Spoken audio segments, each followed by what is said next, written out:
Cinema 100 on Radio 4.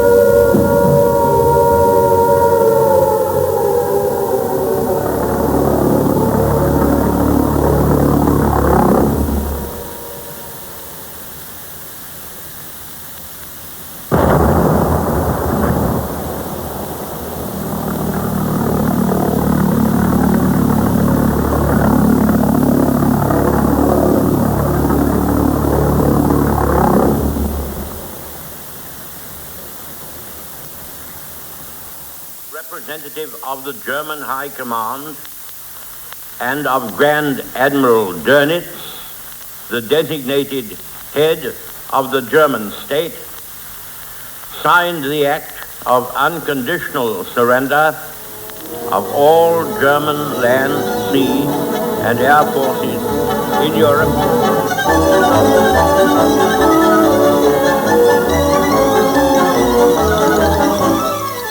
Passport to Pimlico by TEB Clarke. Dramatized for radio by John Peacock. With George Cole, Diana Coupland, Louise Lombard, Michael Maloney, and Joan Sims.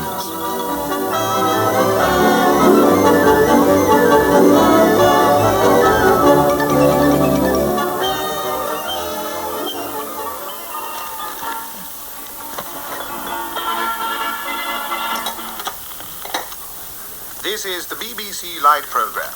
You have been listening to a selection of lunchtime music played by Les Norman and his Bethnal Green Bambinos. Tomorrow at the same time, it's Anne Silverman. Oh, I'm sorry that's finished. Phew, what with this heat and that music made me think I was in a foreign country. You wouldn't like it if you were. Oh. You going to be at the council meeting tonight, Shirley? Afraid so. I'm taking the minutes. I'll try and keep it short, Dad. Too hot for meetings. It says here it was 94 degrees on the Air Ministry roof this morning. Oh, I'll keep off it then. People are sleeping out all over London. Downright indecent, I call it. Anything about the bomb in there? Oh, I knew what we already knew. They're moving it next Tuesday. It is now believed that Pamela, the last unexploded bomb in the London area, will be moved from Miramont Place, Pimlico, on Tuesday next. We hope. Oh, it's got to be. They want it at the library for the exhibition on local arts and culture the week after. Exhibition? It's a pity the council's nothing better to do with their money. It's the kids they should be spending it on. Pop into Frank's on your way back to work, will you, Shirley? See if he's got any cod fillets. Yes, Mum. Oh, and I'd better open up again. Oh. I don't want to set the world on fire.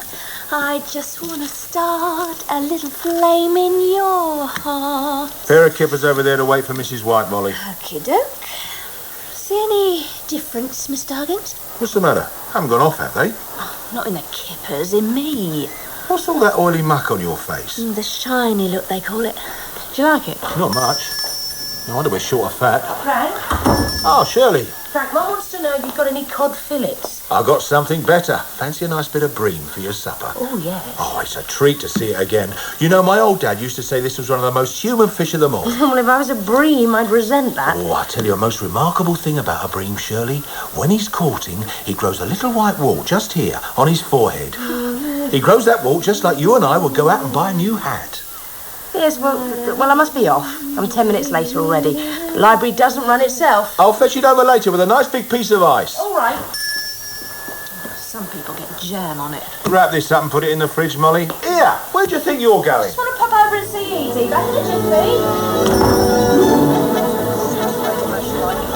Oh, Benny! What you do with that wheel? Nearly had me over. Better get back then. Stockings. Where did you get it? What's his dad? Came off an army truck, didn't it, Dad? What? Off the back of a lorry, more like. I heard that. See you later, Shirley. Never mind, Fred. 2 pop to win on Silver Street, 13 to 8. That's 5 and 3 you owe me. Heard about the bomb, Shirley? They're not defusing her. They're setting her off tomorrow, 3 o'clock. What, in her state of health? You're supposed to be saving her for the exhibition. Well, not anymore. They've discovered another last bomb. So 3 o'clock tomorrow, Pamela goes up. Spiller's been sent down from the station to warn everybody. Haven't seen him yet. Would I be standing here? Have to change your pitch, be a bad luck, eh? Old cup, Dad. This one's me, Edie. Think it'll go with my taffeta? That check skirt I got up west. Lovely. That should keep you cool. 3 guineas, dear. Oh, 3 guineas. I make it pounds, I mean. Oh, Tar, I've got 3 coupons somewhere.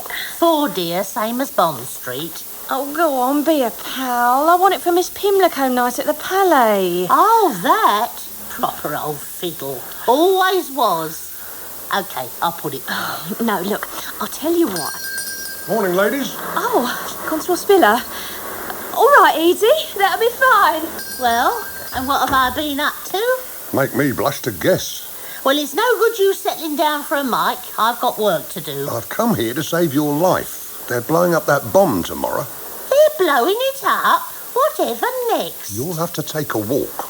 Oh, they couldn't make it early closing day, could they?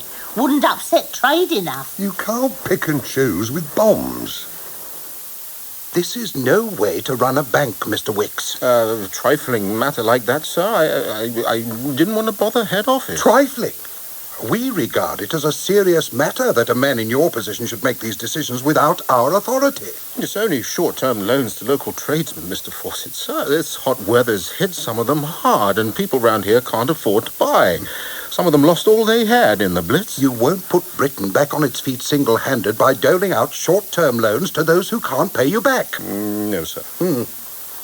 A sense of responsibility is a very excellent thing, Wicks. We quite appreciate that. But if we start giving a free hand to the manager of a minor branch, we'd find ourselves in Queer Street.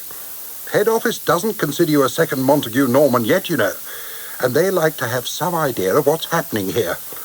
Now, is there anything else before I go? Yes, there is. Well, come on, I haven't got all day. You can tell head office that me and my staff intend knocking off at 3 o'clock tomorrow afternoon. Huh? I made that decision on my own as well, and there's nothing you can do about it.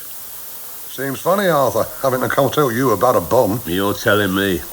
Took a warden to nose them out in the old days. They aren't half making a mess up of this one. He really misses that old white helmet of his. Good afternoon, madam. And what can I do for you? Mum wants a mop. What, another? She had one last week. What did she do with that, eh? Fetch your dad one over the ear with it? What? Don't say what, say pardon. Don't tease the child, Arthur. Give her a mop. Here you are. Yeah, that's 3 shillings and 2pence. Oh. Hey! Mum says she'll begin to pay you tomorrow. Little blighter. Ivy'll settle up tomorrow. Yeah, we all know about tomorrow. There's another model you made, Arthur? Yes, he finished it last night. I've spent half the morning getting bits of moss off the carpet. Well, it's an idea for that dump out there. Give those kids somewhere decent to play once that bomb's cleared. Sticking on bits of moss for grass. I don't know why you can't just paint it green. It's got to look the part. They seem to be doing pretty well as it is. Playing with wheels off army trucks now. Nothing but whips and tops in my day. I'd have something to say if I was their mother. Nice job you done there, though, Arthur. Oh, I don't know. Something to pass the time. Oh, pass the time, indeed. Set his heart on it. Oh, Connie. He stayed up till 2 o'clock this morning getting it ready for the council meeting tonight. He loves kids, my Arthur.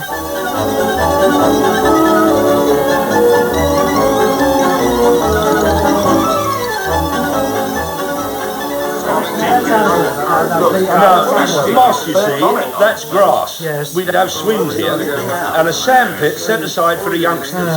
And then over here is the old water tank. Now, it'd be quite simple to turn that into a swimming pool. I think we've discussed this matter long enough, gentlemen. It's time we took a vote on the matter.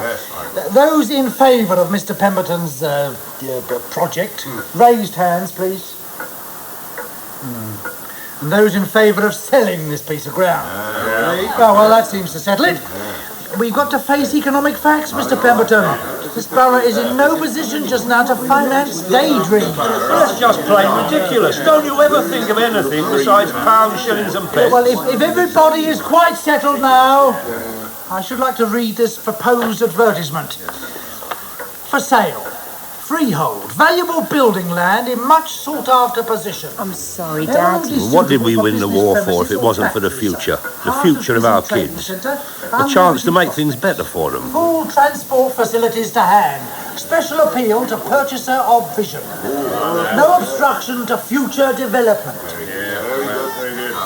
A thoroughly safe investment.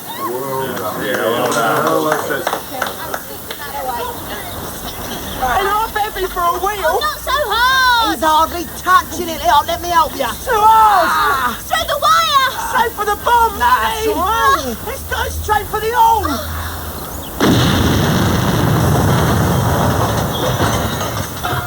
Crikey.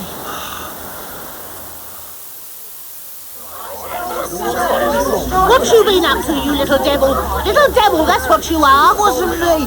It was him. I reckon it was about 6 to 4 and him coming home in a sack. Anybody hurt? Came down on my funny bone. We're right up in here, I did. So will your father when he hears about this. Where'd they get that wheel from anyway, little beggars? All I can say is some people are born lucky. Come away from the edge, Arthur. You'll fall in. Arthur! I'm all right. Stop fussing. I got through the blitz, did I? What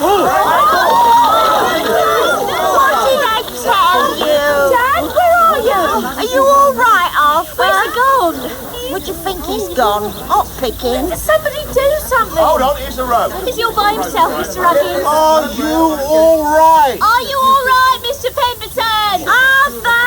Oh, I'm having a grand time. Oh, don't worry, Mum. They'll get him up. Have you got the end of the rope, Arthur? Yes. Right. Heave. Now keep back. Never mind giving orders. Grab this end of the rope, Percy, and pull.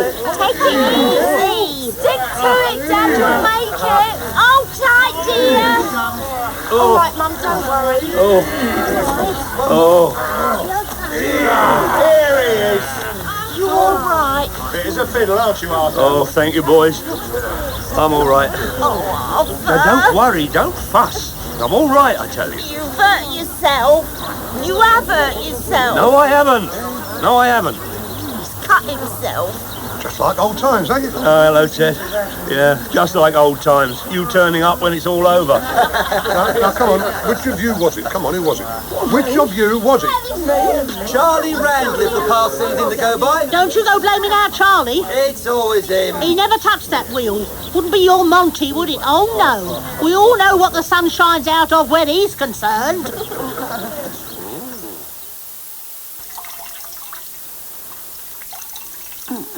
Oh, steady on. Steady. Well, sit still then. Oh. Shirley! Okay, I'll go.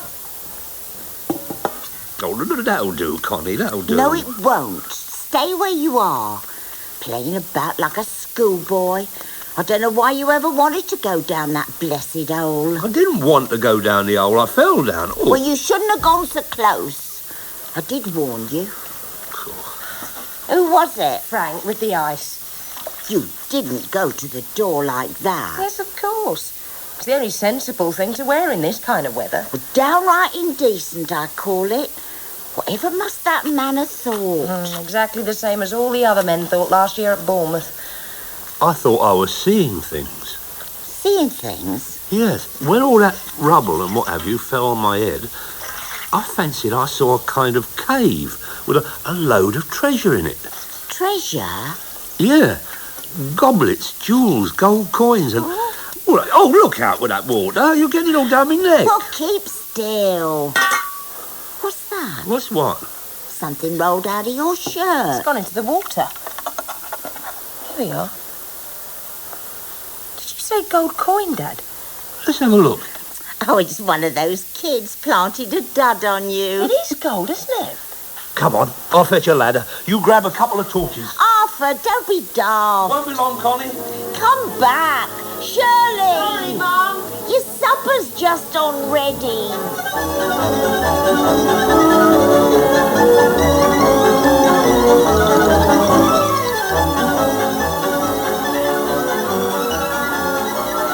You holding the ladder, Dad? We're all right. Safe as out. Now just take it easy. One run at a time. Oh, I've torn my dress. Oh, you can buy yourself a wardrobe full if I saw what I think I saw. Now, I wonder where it was.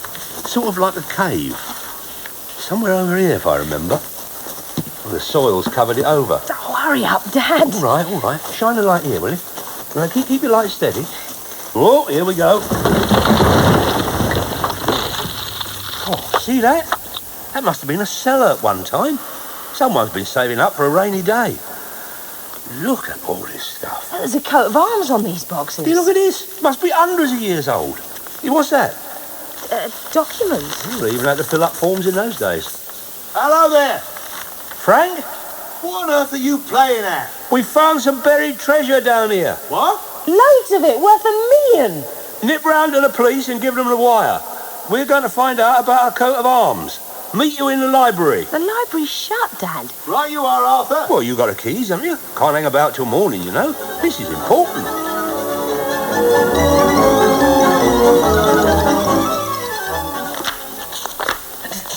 Go back a page. Yeah, it's the same crest, right enough. Yeah. Shield of pretence or a lion rampant ghoulies. Yes, just as I said. Well, except that you said it was a mangy old poodle up on its hind legs. Well, if you want to split hairs. It's only me. Shh. I've told them. Caused a proper sensation. They put 2 men on guard over it. Found anything? Plenty. Do you know whose crest this is? No. The Duke of Burgundy. Who's he? Frenchman? This chap here. Burgundy was a country on its own in his day. So what was he doing leaving his stuff lying around in Miramont Place? Well, that's what we're trying to ferret out. Here, you can help. Here, take this. Look up Burgundy Grand Duke of. Miramont House. This sounds promising. Destroyed by fire in 1490. The property of Maurice de Charolais. Well, he's got the right sort of name. Yeah. Did you hear that, Frank? If you find any mention of Maurice de... Frank. Really, Frank? Oh, I'm sorry. But just look at this picture. Think of it. A saltwater fish that can blow itself up to 3 times its own size. But don't you realise what this means? It's history. History, my foot, Dad. It's money. Get your standard, read all about it. Boys' prank reveals ancient treasure. And if we could just have one more, if you'd look this way, Mr. Pemberton, please. That's it.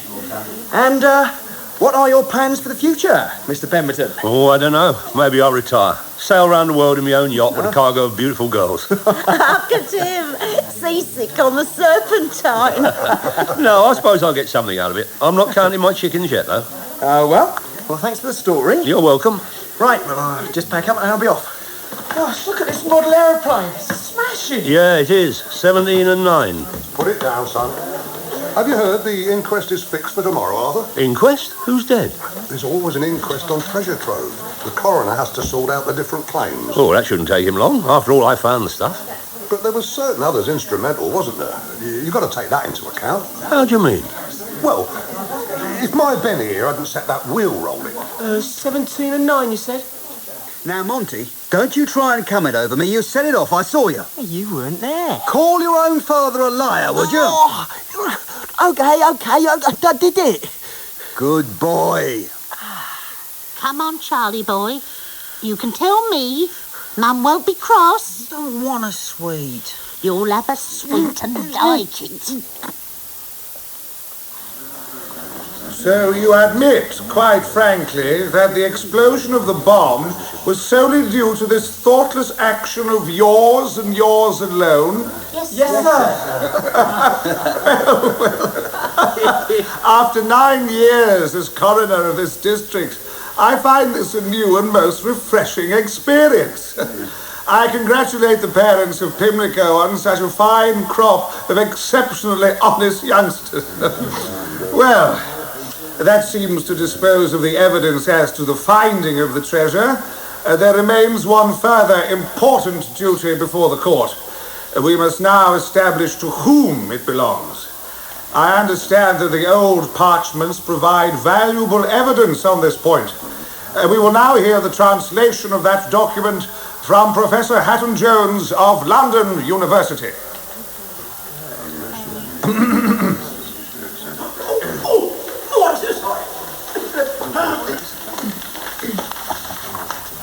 I understand that Professor Hatton-Jones has successfully established the original ownership of the treasure. Yes, indeed. It belongs to the Duchy of Burgundy, being vested in the person of the Duke Charles. Who, I believe, died in 1477? If we are to believe Bassin, Reifenberg, Gollu and Schmel. In fact, According to all the major historians, he was killed at the Battle of Nancy. But with the aid of this most exciting document, I am now able to change the course of history. Would you mind explaining your point more fully? Picture a battlefield. 9,481 frozen corpses are all that remains of Burgundy's pride. The Duke himself lies slain among them. This poor, naked body, robbed by harpies, bitten by wolves, the visage battered beyond recognition. This they accept as the last earthly remains of Charles VII, Duke of Burgundy, last of the line of Charolais. Do they judge correctly? Is this indeed the cadaver of Charles the Rash? If so, then I am Joan of Arc. I see. And then it is your contention that the historians were wrong, that the Duke of Burgundy escaped with his life. Yes, Charles the Rash lives on. With the missing portion of the Burgundian treasure, he has fled to an unknown refuge. Unknown for 500 years, but known at last today. Millamant House, Pimlico. Now, it has always been known that Millamant House was occupied by a Burgundian nobleman styling himself the Count Maurice de Charolais. And with the help of this document, I now intend to prove that Maurice de Charolais and the Duke of Burgundy were one and the same person. For it is a royal charter, signed by King Edward IV, making the Duke not only a grant of Millamant House, but decreeing that the entire estate shall be recognised henceforth as Burgundian soil. Now, Edward IV would never have made such a grant. But excuse me, Professor, are you implying that this treasure does not belong to the crown? Oh, no! It belongs to the people in the area covered by the old estate, since this charter specifically makes them natives of Burgundy. Do you mean that these Londoners are technically Burgundians? Indubitably. This royal charter has never been repealed. It is as valid today as on the day it was signed by the founder of the House of York. Blimey, Spiller, you're a foreigner. It would be difficult to exaggerate the enormous importance of this document.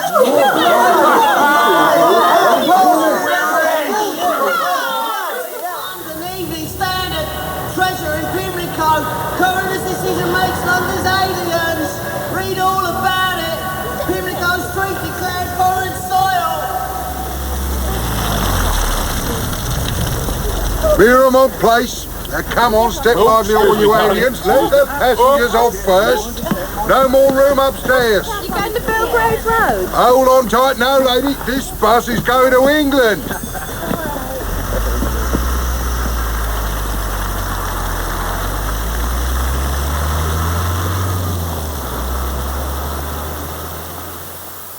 I'm sorry, sir. I wasn't expecting you. Wicks, it seems that my last visit here failed to make an impression on you. Or am I mistaken?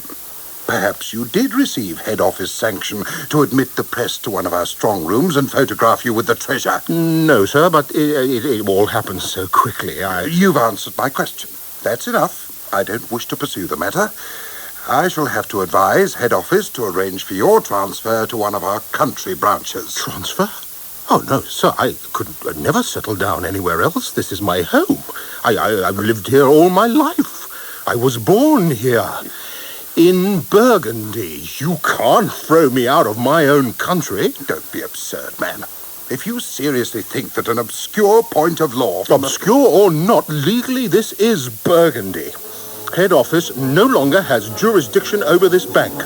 This is my bank. I reckon £2 will cover this lot of eggs. Hey, how many in your family? You need 40 ration books for that lot. Ration books? This is Burgundy, isn't it?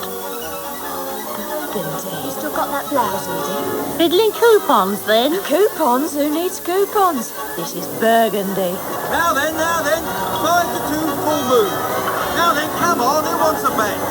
The oldest firm in Burgundy. What's that, sir? Yes. Give me your export department. This is Burgundy. Drink up, Mr. Wicks, and I'll get you another. Where's your patriotism? Oh, sorry, but I've just been making a rough estimate of our national assets. Crowns and ducats to the value of £18,200. Pitchers, goblets, and ewers to the value of... What's yours? Mine's a pint. Oh, yes, very good.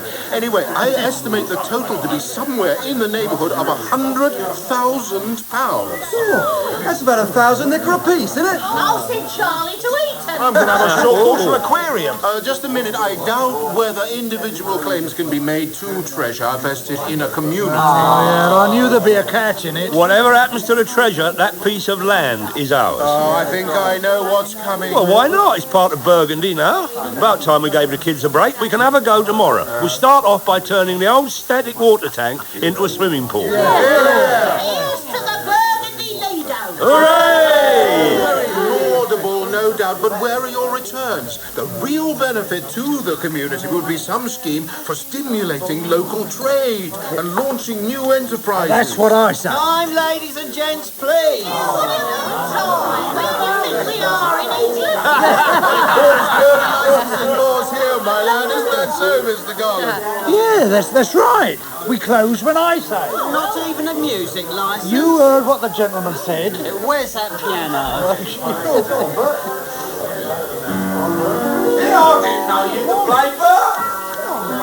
Oh, he's better than Hutch. Much? Oh, Mr. Huggins. What is it, Molly? The music. I was wondering if you'd like Shirley, how about a breath of fresh air? I think it's a bit too hot for walking. I dare say you're right, Shirley. It's not bad, that hot boy of yours. It'd be worth 20 quid a week to you, playing like that every night. Yeah, I'll put him up $1. I'll put in $1 rice and a poor little penny shop. Skin a bang at you. Oh, you keep a civil tongue in your head. Now then, what's going on here? Nothing you could do about it, Tom. That's right, you said it right. You're in a foreign country now, Ted. Drink when you like. Burgundy! Right, mine's a pint. Spiller. Oh, Inspector Buttons, I didn't expect to clear this place. Go home, all you people.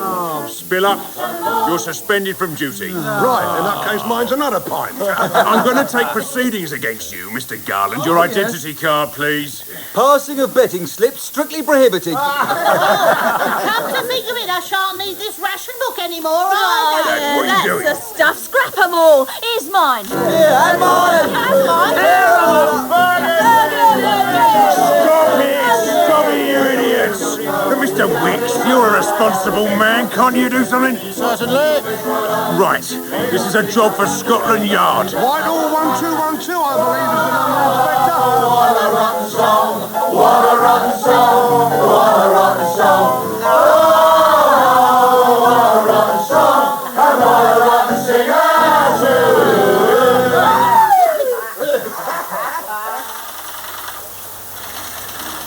Question of Pimlico. No, the minister's out of town, I'm afraid. Hello, Whitehall 1212. Pimlico? Burgundy. I'm afraid no one's available at the moment. Put this call through to the Home Office, please. Yes, Pimlico. Burgundy? Do you mean Pimlico, sir? Clear the line, please. Priority call. All lines are engaged at the moment, caller.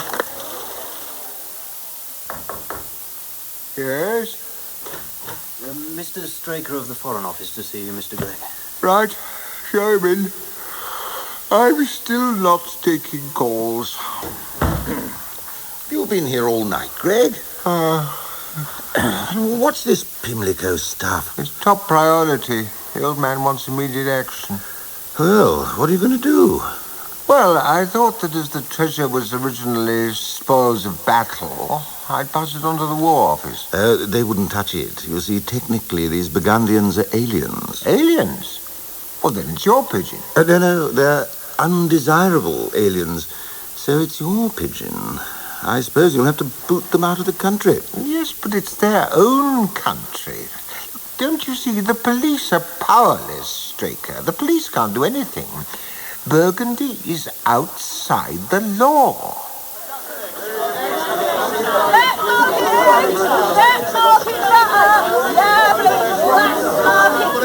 Nylons! Genuine stolen nylons! Guinea a pair! Fully fashioned! Good morning. Mrs. Edie Randall. Yes, you go, Barbie. It's Sunday. Oh, special delivery. 2 dozen boxes export silks you ordered. Oh, that's right. Burgundy, eh? Come on, let's have a meeting. Mind your back, love. What you doing? You can't park here. Who says so? Oi, you, get moving. Why don't you take a running jump? Oh, it's like that, is it? Go on, you silly old slob. I'll trouble you for your hawker's licence. Oh, so you want to make something of it, do ya? Go on, sock him one, Harry. And we'll see about that. It's no use, Ted. They've all read the papers. We're lawless. Here's Arthur. He'll sort it. Go on, get out of it. You're blocking the street. What's going on, Connie? Looks to me like the annual outing from Dartmoor. Can't you get them off the dump? We're going to start digging this morning. Don't worry, I'm seeing to it. I'm just going to ring the nick. I shouldn't bother. Look who's coming. Ah, Spiller. Oh, the chief constable of Burgundy, isn't he? Sir, about you better get yourself a new uniform. This here is out of bounds to the Metropolitan Police. What? Yes, Mr. Pemberton. Home Office has just confirmed what you were all shouting about last night. Oh, it was a bit of nonsense. We'd all had a few. Yes, and it's Whitehall that's got the hangover. So until they can decide which department is responsible, the police have been ordered to keep out of Burgundy.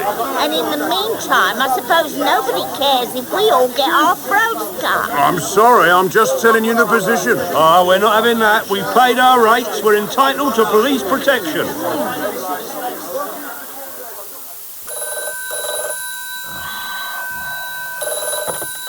Greg speaking. Who? Pemberton of Pimlico? No, sir, no. Nobody can help you unless you have delegatory powers. Delegatory powers? All right, but in plain English, I am delegated.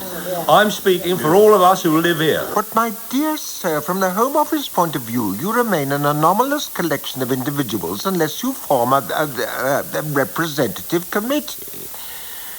And once you've done that, it will be a matter for the Foreign Office. They won't talk to us until we form a representative committee. All right, let's call a general meeting and elect one right away. I'll take £2 if you can do this. Over there.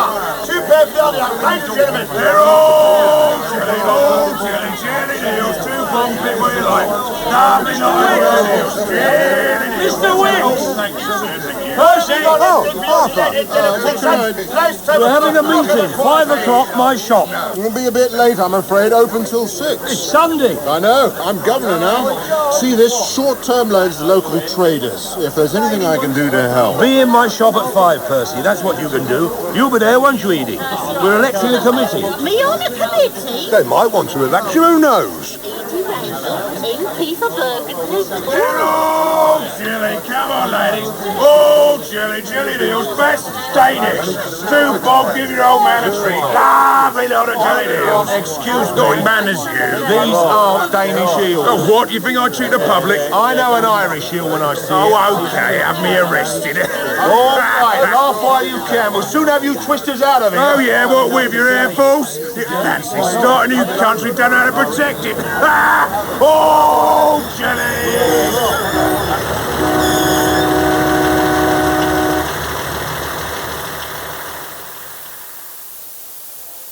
10, 11, 1 has enough, Pop. 12, 13, 14, 15, 16, 17... Oh, I think you're in, Lady Astor. Oh, do you think so? 18, 19, 20, 21, 22, 23, 24, 25, 26. Right, that settles it. Mrs. Randall, Mr. Spiller, and yours truly. Now, I better ring up Whitehall right away. What? What for? What's going on? They're going to sell out. Going to give the place back to England. Mr. Pemberton, just a minute. If you hand Burgundy back, they'll claim our treasure with it. Oh, we can come to terms about that. The important thing is to get law and order here. Can't have the place turned into a spiv's paradise. Hello? Mr. Straker, please. What about us business people? This is our big chance, isn't it? Yeah. Well, I'm in business too, aren't I? That doesn't mean I want to be murdered in my bed. Shush, quiet. Hello? Mr. Straker? My name is Arthur Pemberton. I'd like to report that we have now formed a representative committee of the people of Burgundy. I see. Yes. Oh, yes.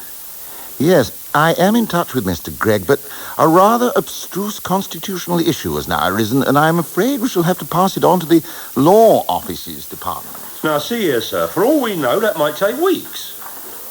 All right, months. Hello? Bah, can you beat that? First of all, they say we must have a committee. Now they say it can only be officially recognised if appointed in accordance with the electoral laws of ancient Burgundy. Well, that seems to settle things. Unless, of course, somebody present happens to be familiar with the electoral laws of ancient Burgundy. But certainly. It was the custom for the Duke of Burgundy himself to elect a council of 2 sheriffs, 1 burgess, and 1 hoofdman. And what's an hoofman when he's at home? The captain of the guard. And who might you be? My name is Sebastien de Charolais, and I come from Dijon, capital of ancient Burgundy.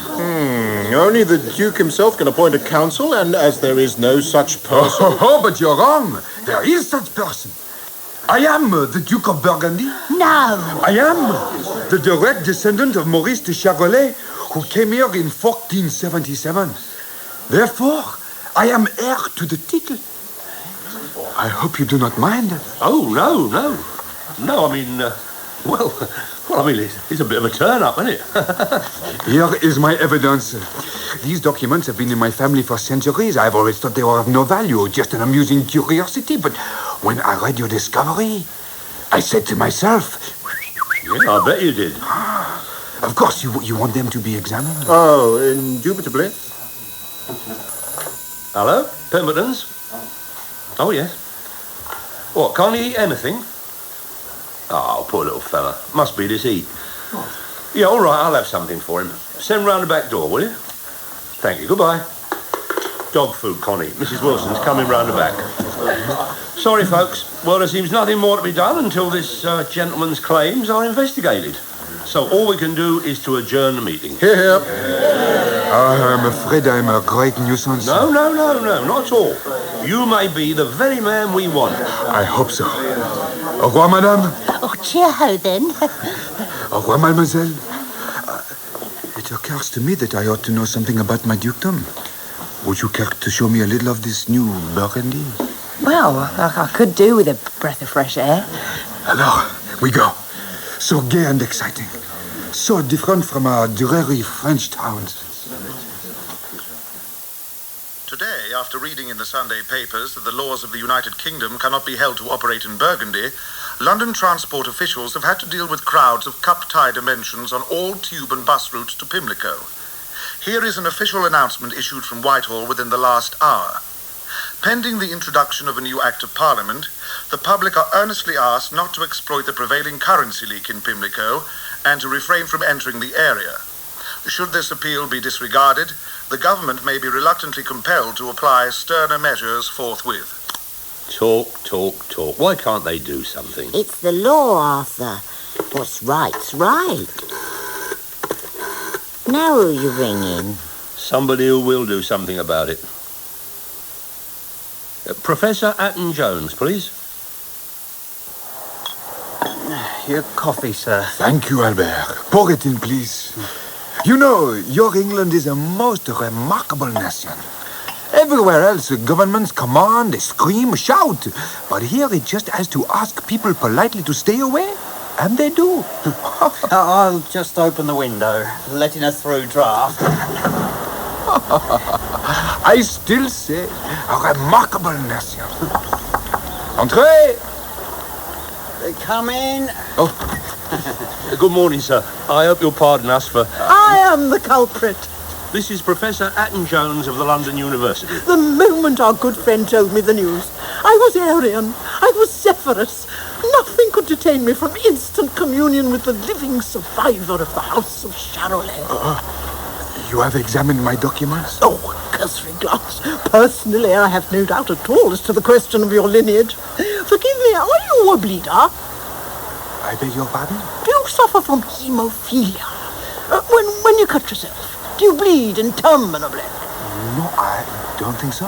Oh, pity. It's in the family. Definitely in the family. I am very sorry. I don't want to hurry you, Professor, but I really think we ought to be... Oh, quite. No, I mustn't embark on family matters or I'll be here all day. I have to take these off for a sulfate reaction test. I'll soon be back, though. Depend on that. Now that I know you're truly extant, I go away satisfied. What Galoo would give to be in my shoes. I could even put smell in the shade.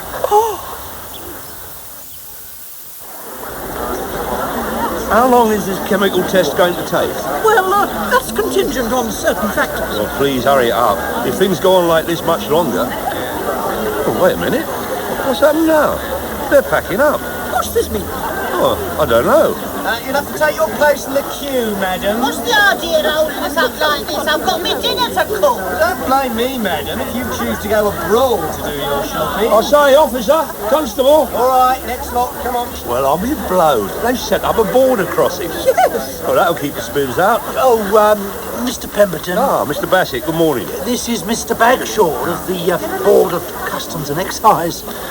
He'd like to have a word with your people. Ah, Mr. Bagshaw. Mr. Pemberton, there's just a few things I'd like to explain, if I might slip over your frontier. Oh, by all means. I must congratulate you on the speed with which you have... Oh, excuse me, Professor. This looks like the solution to all our troubles. This way. In the line, please, madam.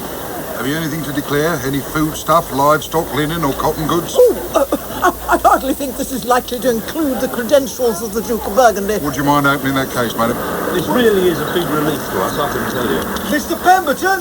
Fred? They won't let us into the street! Not till you show your identity card. Excuse me, Mr. Bagshaw. We haven't got our identity cards. We tore them up, I tell you. You let him have it, Dad. He's telling the truth. That's where he lives, right there. Second house on the left. Well, it's merely a part of the customs procedure. We naturally have to enforce the immigration laws. You can't have the one without the other. Yes, but... Frederick Albert Cowan, Esquire. That's me.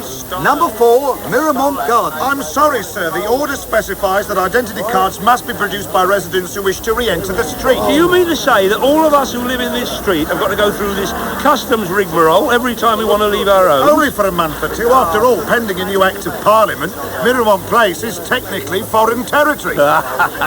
Foreign territory. I suppose that means British subjects won't be allowed to spend any money here. What about all our customers? You can't stop us earning an honest living. I've never heard such a lot of rot in my life. Please don't blame me, ladies and gentlemen. Edward IV's the one who made you foreigners. Here we go again. You people make me tired. Order! Oh, shut up. Did you ever hear such tripe in all your life? Now, look here, sir. And you shut up too. All right, if that's the way Whitehall want it, in future, we'll be foreigners. That's the stuff, Dad. We'll fight them in the tram lines, we'll fight them in the local.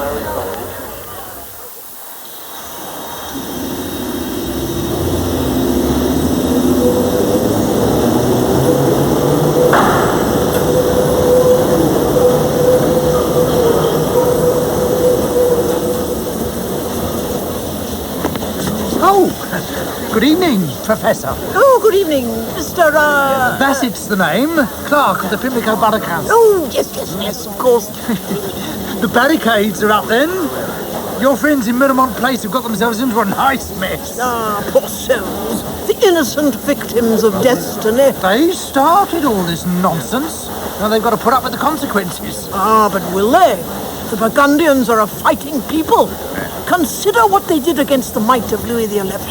Well, I fail to see what this little mob can do against the might of Britain. Mr. Bassett, you get up, please, Mr. Bassett. Oh, all right, mate. I'm so sorry, Professor. All passports ready, please. All hands luggage open, please. Time to make your currency declarations, please. What the devil does this mean? This underground train is now at the Burgundian frontier. Ah, a fighting people, Mr. Bassett. Worthy successors of the Knights of the Golden Fleece. Have you anything to declare, madam? Any foodstuff, livestock, linen or cotton goods? No. No muskrats, mealworms, motorcycles, hashish, prepared opium or agricultural machinery? Oh! Have you any foreign currency? English pounds, traveller's check, sir? Suppose I have. Oh, I just wondered. No passage beyond this point without passports. All passports. Here is mine. What? What is it you Baratouche. Baratouche, United Kingdom. Oh, he wants a visa. There you are, sir. What's that? Pemberton stores received with thanks. All those disembarking for Burgundy, step this way, please.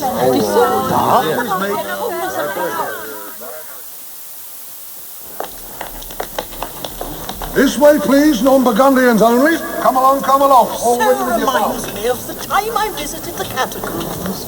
Mr. Pemberton, this is preposterous. We're not even at a station. Sorry, Mr. Bassett. We didn't set the boundaries. We're a foreign country now. We can't allow tourists without the usual formalities. Come along, sir. Pass down the track. Ah, here is the Duke. Madame, is it proof? Beyond a tittle of a doubt. Yes, gentlemen, you see before you the 18th Duke of Burgundy, your liege lord, your sovereign. Oi! Stop that train!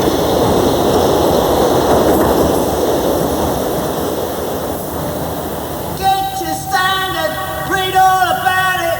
Burgundy latest. Ministers recalled to London. Crisis meeting at Downing Street. They're lucky to be recalled. We've never been away. What are we going to tell the old man? Ah, well, after this underground business, I doubt if he'll give us a chance to open our mouths. Soap. Were you issued with this? No. I pinched it from the French embassy. Oh, really? This situation, though, it's an absolute deadlock. Oh, no, not quite. Now that this Duke has been officially recognized, we can at least talk to them. Tull. The time to talk's past. Any more talk, and we've had it. We've got to do something. We've got to tell this Duke where he gets off. Oh, well, I hope the old man won't put me onto it. After all, this fellow's been a sort of king in a way. Yes. Probably having his coronation at this very moment. Well, why don't you loosen your tie, Your Grace? I thought you'd be used to the heat. Well, it's never as bad as that in Dijon. All the same. Bet you'd rather be there than cooped up here. Why do you think it is so much nicer than Pimlico? Well, I imagine it's a little more romantic. Oh, do you? What do you think we will be doing in Dijon this evening? Well, we'd eat in the open and dance in the main square under the trees. Then maybe we'd go for a little walk up one of those funny cobbled streets to the castle. And when we reached the orange grove, we'd sit beneath the castle wall and watch the dawn come up. And in the cool morning breeze, maybe I would put my coat around your shoulders and... Well, anyway, I'm afraid Dijon is not a bit like that. We cannot dance in the main square because of the trams which run all night, and we cannot grow oranges because... dance in the main square because of the trams which run all night, and we cannot grow oranges because it's too cold. And where the castle was, well, today there is a cement factory. Well, it's just about as romantic as Camden Town. Ah, but the people, they make it different. You should see us at the vendage, the wine harvest, when all over the country the peasants celebrate, and they are gay, not drunk, but very, very gay. And, well, I suppose we would walk in the moonlight through the sloping vineyards, and we would come to an old Roman ruin called the Temple d'Amour. The Temple of Love. I see. And there the walk ends, and I succumb to your gallant charm. Oh, no. Because my intentions there are most honorable, I would talk to you about my job at the hotel, my income, my prospects. No funny business at all? Absolutely no. No? No. Let's go in. Oi, you two.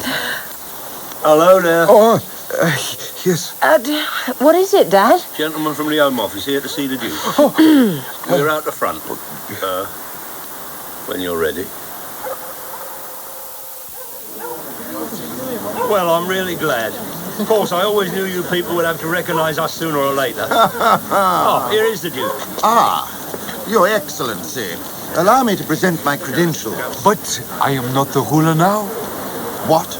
No, they've asked me to form a cabinet.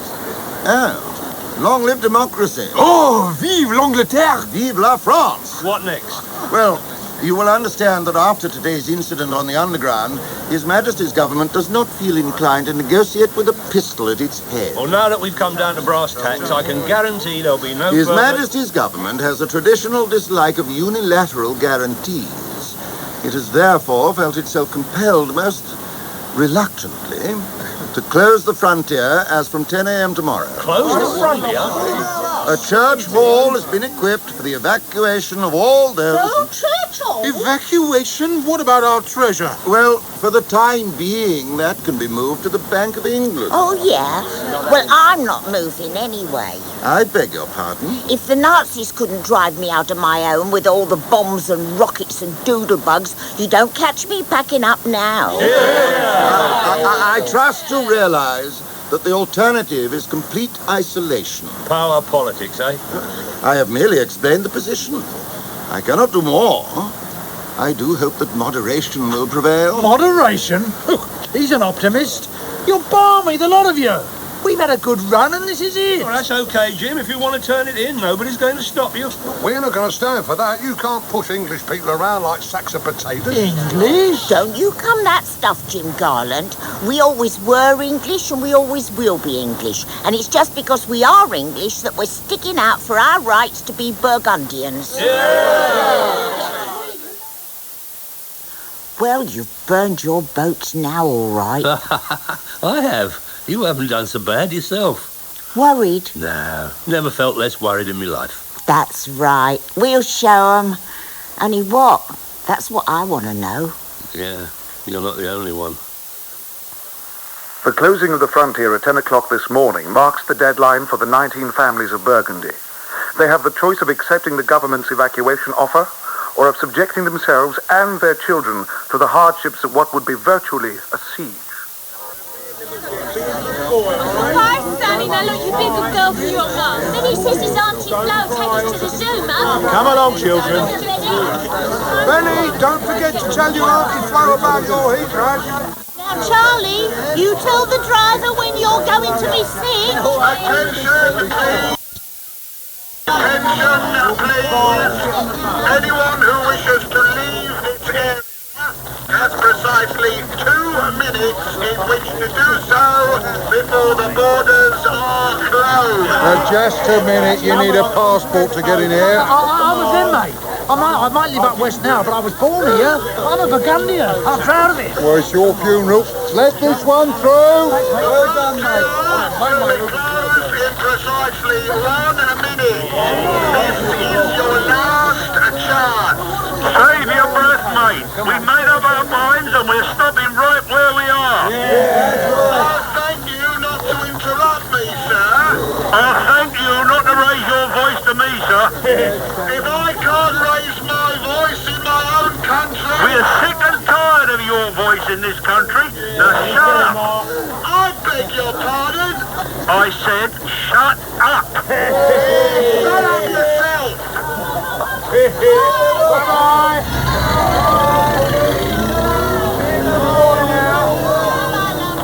You make sure you wash behind your ears. I told them, didn't I? Oh, here comes the 4th programme. Yeah, give us a glass of water. Don't you know there's a siege on? How much longer before there's no water, no electricity and no food? Cool, look at that. Siege of Burgundy. I'd like to see that. Do you think me mum's in it? Look at them pictures. Oh. Here, how much money you got, Charlie?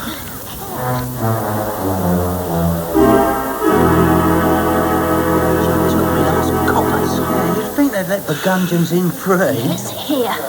No, I want to go in the front row. What's wrong with you? Nah, front row. Stop. This is the news, presenting the world to the world. This week's exclusive camera report tells of growing tension on both sides of Burgundy's self-imposed Iron Curtain. For the first time since World War II, Britain's party politics have been forgotten. The nation's leaders have come together to seek a solution to this unprecedented crisis. Burgundy has enlarged its own Privy Council to grapple with affairs of state. Presiding over it is the Duke, who has decided to remain with his people in their national emergency. At last, after 500 years, Burgundy has avenged her ancient defeat in the bloodless Battle of the Underground, has stepped once more into the pages of the history book. And today, this newest brother of the world democracies is hammering out its policy. Under the inspiration of its ancient leader, Burgundy adopts the new way of life. Rationing is severe, and food from every home in Burgundy is stored in the cellars of the state pub. Food Minister is Miss Molly Reed. Owing to shortage at the fish shop, she became a displaced person. Perhaps you'll tell us something about this ministry. Well, it's ever so nice, really. I expect you feel very proud at having been directed to be guardian angel over the national line. Oh, yes. So, do you want me to say that now? Many other changes have taken place inside Burgundy, not only in appearance, but also in the mode of living. Now that all food is stored in one place and meal times can be standardized, communal feeding has been introduced under the supervision of the Duke himself.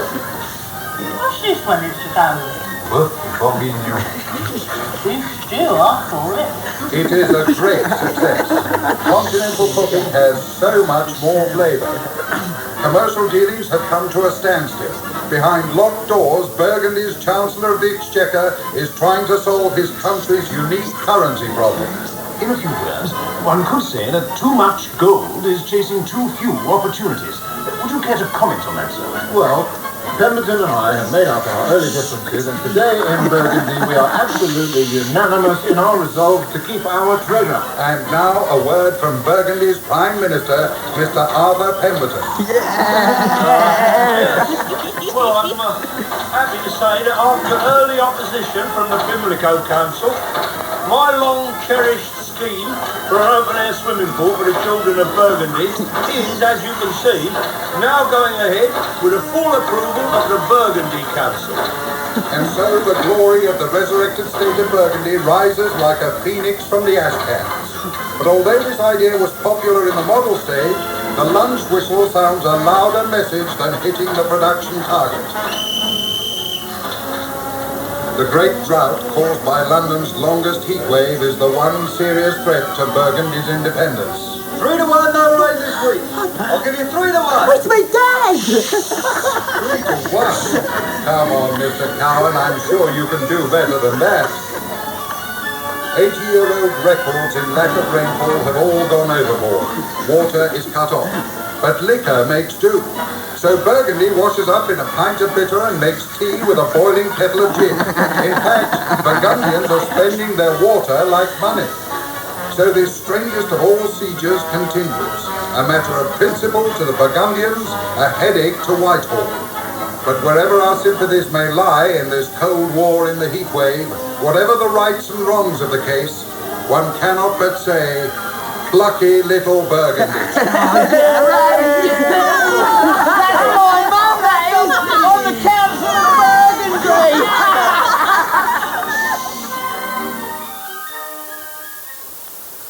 There are exactly 2 gallons, 3 quarts, and 1 1/8 pints of water left in the whole of Burgundy. Well, I move we pass a law against washing. What, in this kind of weather? Oh, really? Now, you keep quiet, my girl. You're not even on this committee. Well, there it is. We must either get water or else. We might make a sortie. Like my ancestor, the seas of Dijon. Oh, the amount of water we could carry. Why don't you use your common sense? They've turned off the hydrant at the corner, haven't they? Well, go and turn it on again. Oh, that's my Connie.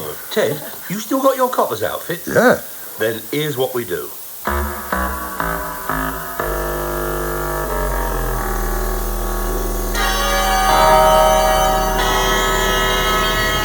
Why don't they leave a monkey them in moonlight? Just our luck. Now, quiet as you can, everyone. Here they come. Go on, you two. Do your stuff. Good luck. Keep them talking. I will do my very best. Me too, Dad. Bonne chance. How many more weeks are we going to walk around this barbed wire? Search me. What do they think this Burgundy mob's going to do? Invade England? Oh, good evening, officer. It's so hot. One cannot sleep. You know, it reminds me of a very, very hot night on the Riviera. And there was this lovely brunette and a beautiful blonde. It must be terrible for you, officer, wearing that thick uniform. Oh, well, that's all right, miss. Good luck, Ted. Your turn. Off you go. Righto. And it's lovely eyes. Your helmet. You've forgotten your helmet. Oh, thanks, Arthur. Yeah, what was that? Oh, I didn't hear anything. Well, it must have been cats or something. Do you like cats, officer? He's all right. He's through the wire. All he's got to do now is get that hydrant turned on. Come on. Turn your blighter. Turn. Oh, gotcha.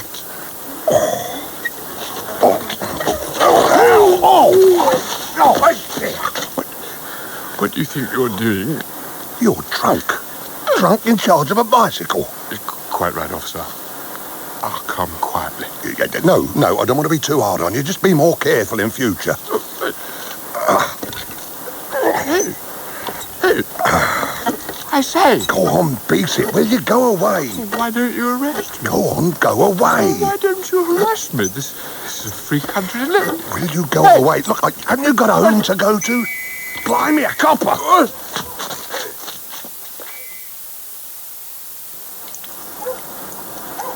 I think... yes. Done it. Ted, you all right? And he just... I've had the blooming police after me.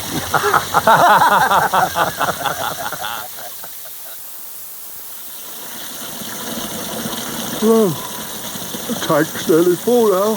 Just in time. Look what's gathering over the border. Oh, the police, eh? Taking them longer than I expected. Jackson and your men to the right. Brown, you take your men round the other way. Is that hydrant off? Bashford's in charge, eh? Oh, they're taking no more chances. See that it's properly sealed. Well, that's it then. Well, who cares? Last a month, this little lot alone. Monsieur Pemberton! Dad, come quick. What? Monsieur Pemberton, will you come to the pub at once? What's up? Molly tried to wash her hands when there was no water. She left the tap turned on in the bar. Struth. Well, it wasn't my fault. I didn't know you were going to turn the water on again. Nobody ever tells me anything. It's all right, Mole. It's no use trying over spilt milk. Look at these crisps. 4 tins of Spam. That's all that's left. Everything else has had it. I reckon we've all had it this time. Well, we can't just let them starve to death. We can't not let them starve to death. I wish we could pass it on to the you-know. Well, why not? Huh? Mordy, can you get me a line to Lake Success? Yes, Success. Hello? Yes, sir. What? Burgundy? Oh, Burgundy. Really? Oh, yes, of course, sir. We can have a coach standing by for then. Yes. Right you are, sir. I say, they've had enough of it.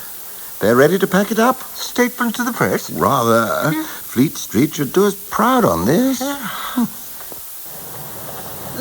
extra, read all about it. Women weepers, burgundy totters.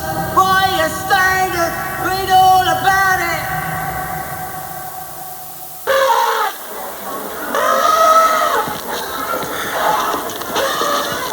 Today, messages of sympathy have been coming in from all over the world for the crushed people of Burgundy.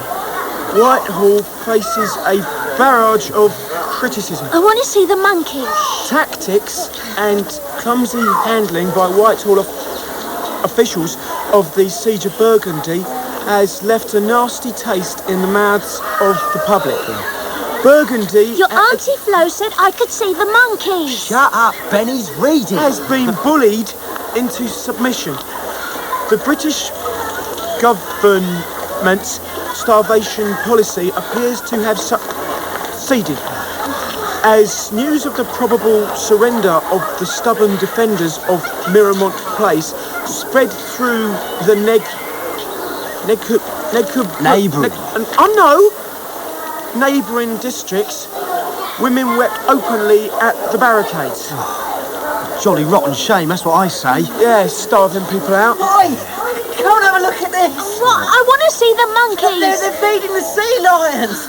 Let's see if they'll let us chuck them a fish. You never do what I want. Look at that one. That's it. What's it? Come on, I've had an idea.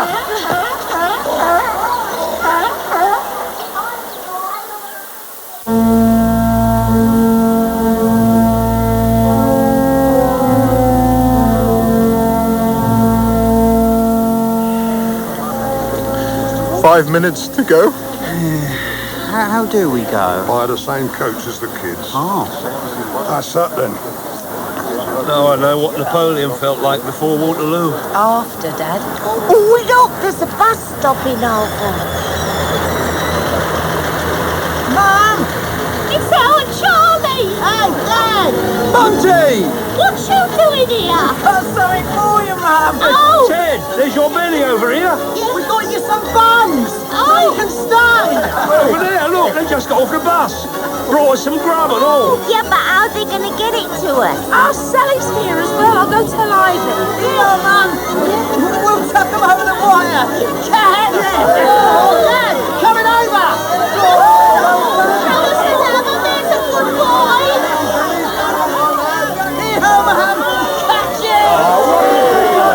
Good kid, that. Being a good boy. Have a nice time. Here, Mum, catch. This one's got currents in it. We can have no more money. Hey, Mum, guess what? I saw you on the newsreel the other day. Well, you didn't half look good. Yeah, any of you lot over there got any grub? Keep us in business. Boy, Kate, there's cheddar and pickle coming over. Oranges, nice sweet oranges. Love them a sandwich, Joe. Oranges, come on, buy your oranges and throw the onions.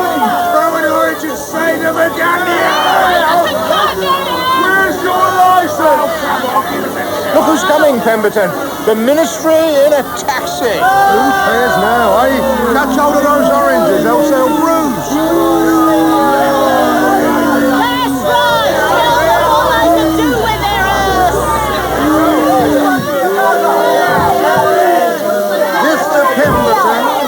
Mr. Straker? Your party ready? Well, I don't know. Things have changed a bit, haven't they? Don't say our journey is entirely fruitless. No, you can take an orange back for your trouble. I wouldn't say that. We're always open to talk. But we expected this to be unconditional surrender. We have no powers to negotiate. Well, sir, I suggest you come back when you have. This is where we came in. Back to Whitehall.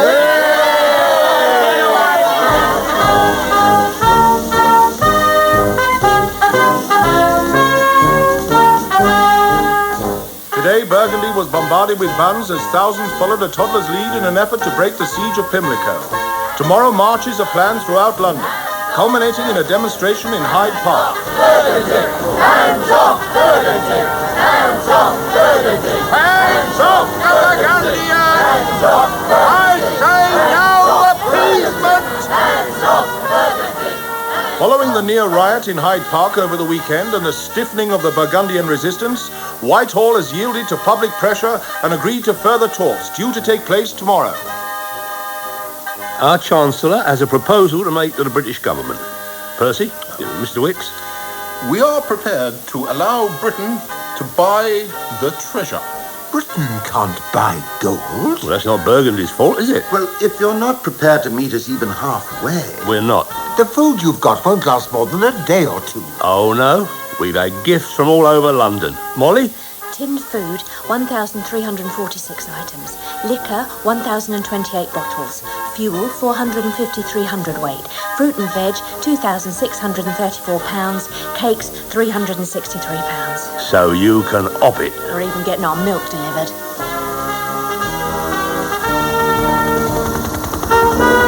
There she is, the old girl, right on time, bang on time. That's the old girl. Come on, my little lady, what a sight for sore eyes. Up the express, dearie. We'll go, we'll go. Oh.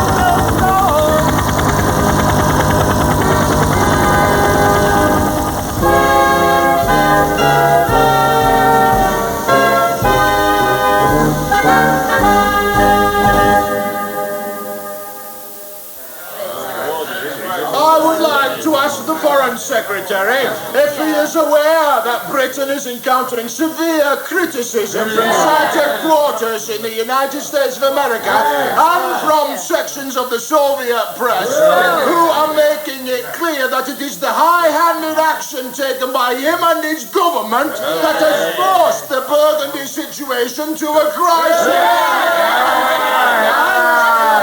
And I would ask him, what does he intend to do about it? I am indeed aware of comments made by certain quarters in both the United States and the Soviet press, but I am of the opinion that the door is not yet closed on a peaceful settlement in the Pimlico dispute. But what does he intend to do about it?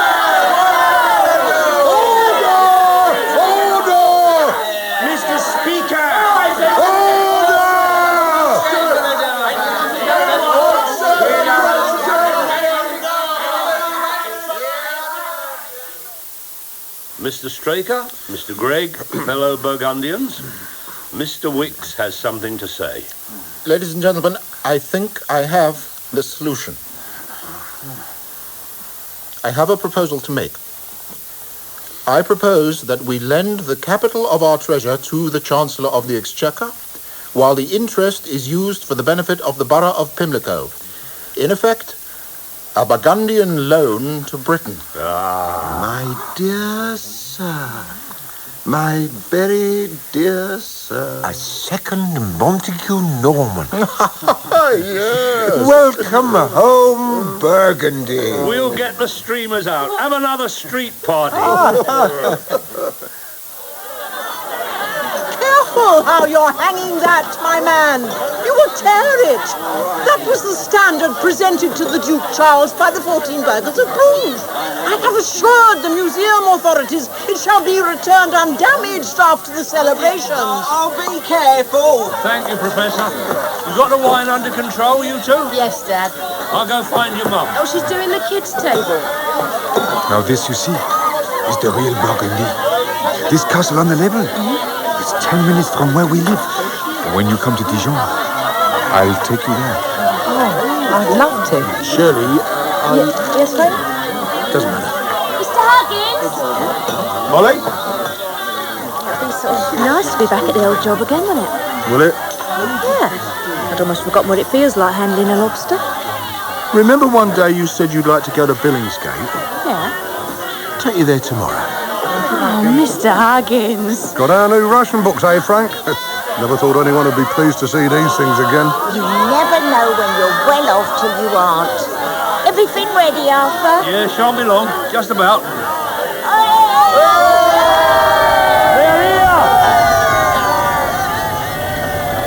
Do you think we shall get more than 2 main dishes? Oh, I hope so, Straker. I haven't had a decent feast since that last deadlock in Moscow.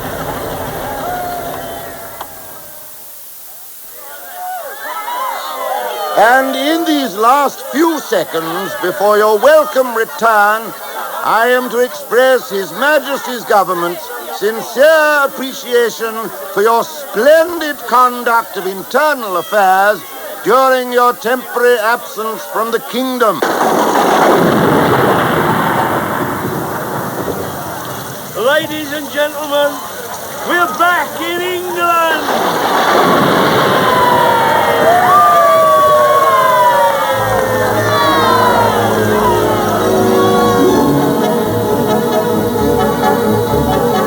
In Passport to Pimlico, Arthur Pemberton was played by George Cole, Connie Pemberton by Diana Coupland, Shirley Pemberton by Louise Lombard, Sebastian by Michael Maloney, Edie Randall by Joan Sims.